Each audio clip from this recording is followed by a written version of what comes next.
السلام عليكم ورحمة الله وبركاته. بسم الله الرحمن الرحيم. مركلة رمضان ونكسن أرديدا هل كان واحد كبير عاوزنا قيبت اللباد 10 كيد اللباد وهذا هذا كراكين waxay ku jirnaa wali waa chemical properties-ka alkanes waxaan hore u soo marnay clip-kii hore waxaan ku soo aragnay هذا substitution waxaan yiri chemical properties-ka alkanes-ku waa saddex reaction bay ku lug leeyihiin kan koowaad waxaan yiri waa substitution kan labaadna waa cracking kan saddexaadna waa combustion waxaan bilaabaynaa kii labaad substitution ku soo qaadanay kii labaad oo ah cracking marka muxuu yahay marka cracking ku cracking ka waa decomposition and breaking down marka cracking means macnihiisu waxa weeye breaking down of large molecules ayaa la jebinaya into maxaa laga dhigayaa markaa smaller and useful molecules ka yaryar oo smaller ah isla markaana useful marka kuwa yaryar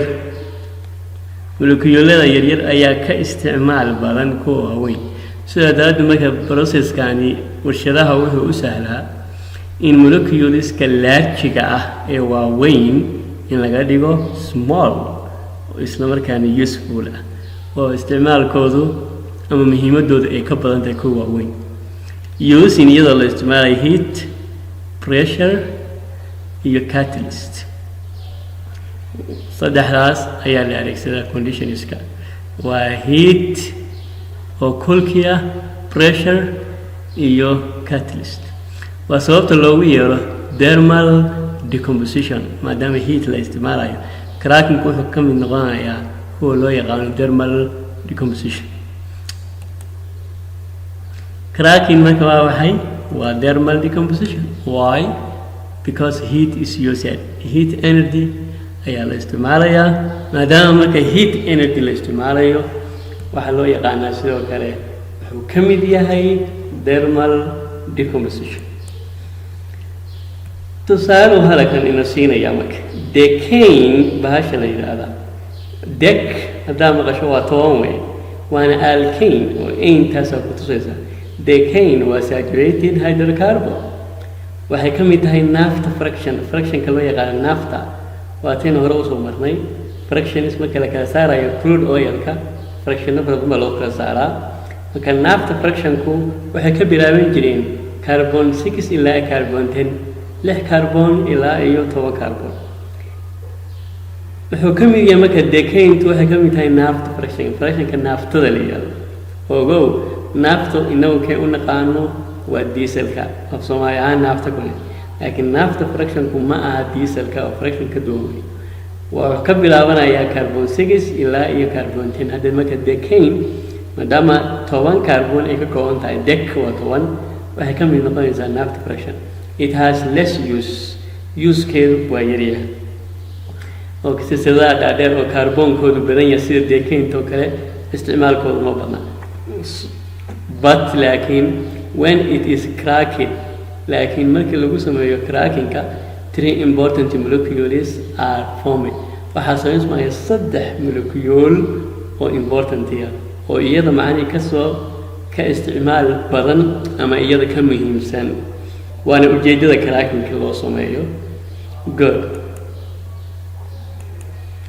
waatana decaying bahasha la yiraahdo waa naphtha fraction waa imisa carbon ayay ka kooban tahay marka aan tirino 1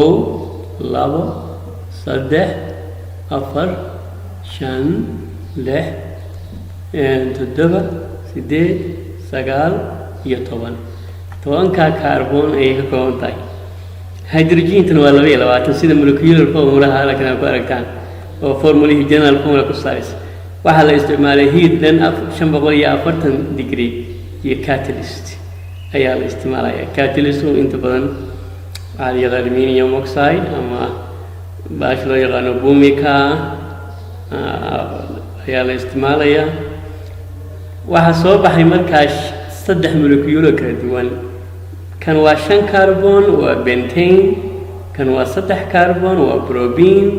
kan waa 2 carbon waa ethene. markii markaas 10 carbon la kala jabiyay silsiladii waxaa soo baxday 3 molecule oo kala duwan size ku kala duwan. kan waa 5 carbon wax dhoolboona ma laha, marka maxaa loo yaqaanaa bentane. maxaa loo isticmaalaa suitable for petrol, waxaan loo isticmaalaa petrolka oo waxay ka mid tahay gasolinka oo kan kusoo qaadanay. gasolinka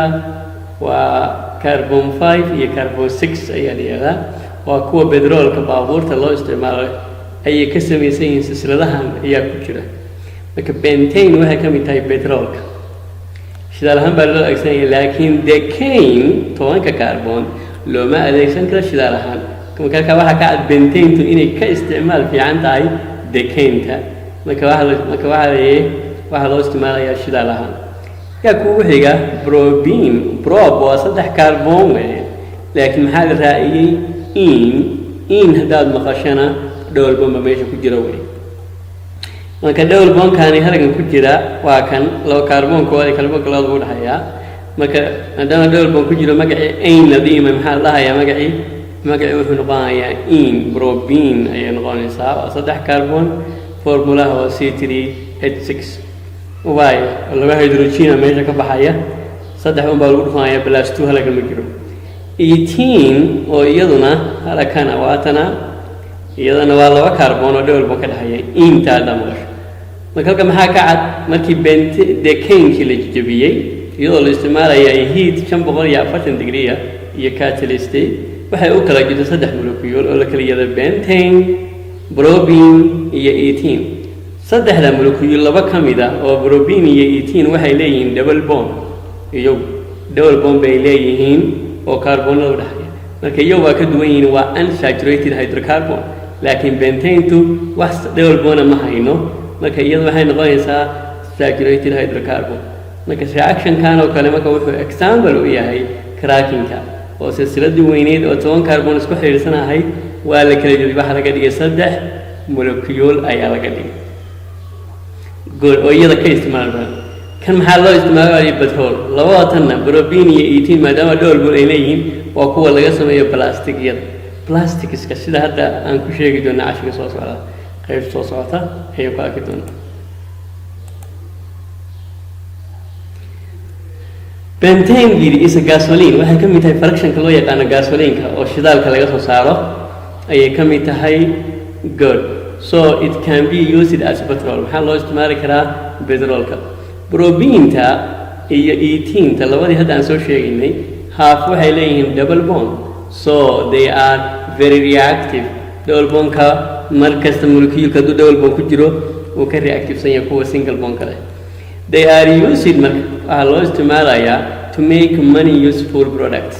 productya aada u fara badan oo maxaa ka mid ah plastic-yada. plastic-yada ay ka mid yihiin polyethene-ta iyo polypropene-ta. polyethene-ta waxaa laga sameynayaa waa ethene marka ay ahayd magaceeda ethene maxaa la yidhi poly baa laga horeysiiyey oo poly macnaheedu waa maxay more. waa ethene intaasoo molecule oo ethene ayaa isla falgalay isku dhayay silsilad dheer bay soo saareen. waxaa loo yaqaan marka polyethene ayaa soo mismay. kanna maxay noqotay polypropene oo propene-tii ayaa iyadana silsilado yaryar oo propene isku dhegdhegay waxaa soo baxay silsilad dheer. waxaa loo yaqaanaa polypropene iyo polyethene labadu waa plastic-yo. marka halkaa maxaa ka cad kanna waxyaabo kale laga sameeyey oo plastic-yadu ay ka mid yihiin. kanna waxaa loo isticmaalay bentane-tina shidaal ahaan oo petrol ay ahaan ayaa loo isticmaalay. halka waxaa ka cad decane-tii awal ay ka yimaadeen looma isticmaali karo shidaal ahaan isla markaana plastic-ya lama samayn karo. laakiin marka iyadii la kala jebiyey waxaa soo baxay molecule mid petrol laga dhigo, mid laga sameeyo plastic loo yaqaano polyethene iyo mid laga sameeyo plastic loo yaqaano polypropene. good. The small molecules can also be cracked. hadda large molecule bay soo aragnay oo decane ahayd 10 carbon bay. laakiin waxa dhici kara kuwa yar iyo sidoo kale lagu sameyn kara can be cracked to make si loo sameeyo reactive or unsaturated hydrocarbon si looga dhigo kuwa unsaturated ama reactive si looga dhigo e.g. baasha loo yaqaanay ethane oo ah laba carbon haas waxay leedahay single bond between carbon atoms waxay leedahay single bond oo iyada wax dhowr bond mana waa ethane ilaa ane hadaa maqasho halkaas waa saturated way single bond baa ku jira way markii single bond ay ka kooban tahay so it is less reactive marka reactivity-geedu waa less way oo waxba lama falgalayso laakiin maxaa dhacaya when it is cracked markii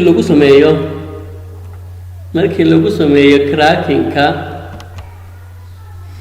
oo cracking markii lagu sameeyo iyadoo la isticmaalayo heat pressure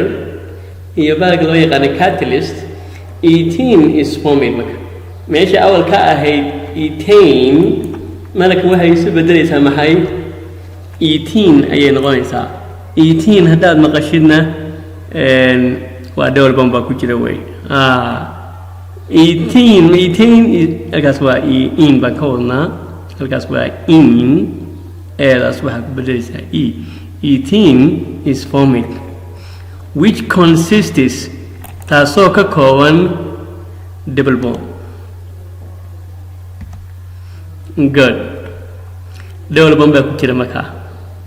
double bond kaasa wuxuu ka dhigaya marka reactive oo uu dhaxaya double bondku between carbon atoms the double bond marka waa kana the double bond makes the molecule reactive wuxuu ka dhigaa molecule-ka maxay mid reactive ah oo wax la falgelaya marka meesha ka ahayd ethane baasha la yidhaahdo ethane oo single bond ka koobnayd waxaa laga dhigayaa ethane halka waa ninka kuu sheegay ethane ayay noqonaysaa taasoo ka kooban double bond oo iyuu u dhaxeeya carbon atomiska haddaba double bondku muxuu sameeyaa the double bond makes the molecule reactive makes the molecule very reactive wuxuu ka dhigayaa mid aad u firfircoon ayuu ka dhigayaa waa sababta marka ethane looga dhigayo ethane haddii la rabo marka ethane in laga dhigo very reactive waa in double bond loo sameeyaa sidaa daraaddeed waa soo baxay ethane marka halkanna waa ethane bay noqonaysaa waa kana reactionkii ethane bay ahayd carbonka maxaa u dhexeeya single bond labada carbon 6 hydrogenina meesha bay ku jireen maxaa la sameeyey umi baa la dhex mariyey biyo kulul iyo temperature iyo intaa la eg oo ah 800 wax ka yar aduu inta u dhaxaysa 600 ilaa iyo 800 kadibna maxaa soo baxay ethane oo maxaa ku jira double bond maxaa baxay marka laba atom oo hydrogen ilaa halkan maxay ahayd halkan hydrogen baa haysatay xaggana hydrogen baa haysatay markii labadii carbon double bond ay sameeyaan hydrogen-tan iyo hydrogen-tan way baxayaan maxay isku noqonayaan marka laba atom bay ahaayeen marka waxay noqonayaan molecule ayay noqonayaan oo waxay noqonaysaa hydrogen molecule reaction-kan marka waa cracking waa ethane ayaa lagu sameeyey cracking waxa ka baxay laba hydrogen maxaa sameysmay ethane oo double bond leh baasha kala halkaa marka waxaa ku dhamaanaya reaction-kaas dhamaadkiisa waa intaa marka ethane oo single bond ka kooban saturated ah waxaa laga dhigay unsaturated oo waa markii laga dhigay loo sameeyey double bond oo maxaa laga saaray hydrogenadii baa laga saaray laba hydrogen si labada carbon ay bond kale u sameyn karaan marka double bond baa sameysmay halkaa marka reaction-kan wuxuu ku tusayaa cracking way good this reaction helps hydrogen gas wuxuu saacidayaa hydrogen gas produces baa laga wadaa produces hydrogen gas used for making margarine by hydrogenation of vegetable oil and production of ammonia baashan hydrogen taliya naftirkeeda waa laga faa'iideysanayaa oo soo baxday waxaa lagu sameynayaa margarine-ka margarine ka baalkan roodiga la mariyo ayaa la yiraahdaa oo xasan baalkiga roodiga dhexda laga mariyo waxaan lagu sameeyaa hydrogenation in hydrogen lagu daro vegetable oil saliidda dhirta laga soo saaro oo ah unsaturated ka ah ayaa lagu darayaa hydrogen marka addition of hydrogen ayaa loo yaqaanaa hydrogenation damaqasha hydrogenation means addition of hydrogen marka hydrogen marka lagu daro vegetable oil waxa ku soo baxaya margarine sidoo kale maxaan ku soo aragnay form 3 waxaa loo yaqaanaa HAPA process oo ammonia-dina waa lagu sameeyaa HAPA process muxuu ahaan jiray nitrogen iyo hydrogen baa la isku darayaa si loo soo saaro ammonia-di marka hydrogen waxa looga faa'iideysanayaa in margarine lagu sameeyo iyo in lagu sameeyo ammonia labadaba cracking hydrocarbons in the lab markii lagu jiro markaas waa industrial process laakiin lab kasi lagu sameyn karaa the apparatus below shows cracking of hydrocarbon oil from paraffin oo laga keenay paraffinka in the lab paraffin kada maqashana waa laga wadaa saturated hydrocarbon waa alkane para tamro soo sheegnay means little affinity affinity marka muxuu noqonayaa ereygan little affinity para inta hore waxay noqonaysaa little inta dambana waxay noqonaysaa affinity marka waa little affinity yani abateedkiisa ayaa waxba lama falgalo wey marka hydrocarbon-kii oo paraffinka ahaa ayaa lagu sameynayaa cracking labka gudihiisa iyadoo la isticmaalayo aluminium oxide as a catalyst aluminium oxide-ka ayaa wuxuu ka yahay catalyst halkan marka sawirkan sida aad ku aragtid halkan maxaa aragtaa halkan maxaa la geliyey huruudda ah waxa weeye geeska u dameeya test tube waxa la geeyey waa mineral wool ama suuf ama cudbi la soo nuujiyo soaked with hydrocarbon oil saliid baa la quusiyey marka muxuu soo nuugayaa suufku saliid ayuu soo nuugayaa deptigiisana waa 3 to 4 cm depth area macnaheedu intuu leeyahay konsurtiisa ama intuu dhererkiisa leeyahay markaas maxaa la dhigay isaga iyo saliidda ku jirta suufka waxa la dhigayaa halka u dameysa ayaa la dhigayaa oo huruudda laga dhigay kadibna dhexdaas waxa la dhigayaa catalystihi oo aluminium oxide-kiya dabkii marka heat-ku waxa lagu beegayaa catalysta ayaa la kululeynayaa marka u horeysa haddana dabku waa la dhaqaajinaya waxa la keenayaa xagga si uu kani haddana uskululaado kadibna afka hore ee test tube-ka waxa la geliyay delivery tube marka muxuu gelayaa biyihii halkaas markuu biyaha soo galo maxaa lagu qabanayaa marka test tube-kan maxaa ku jira isagana biyo dhibcahan aragaysan yaryarka waxay u taageen xumbadii waa gaasku soo galay marka way gaaskii halkan ka soo baxay markii cracking ku dhacay wuxuu soo raacayaa delivery tube-ka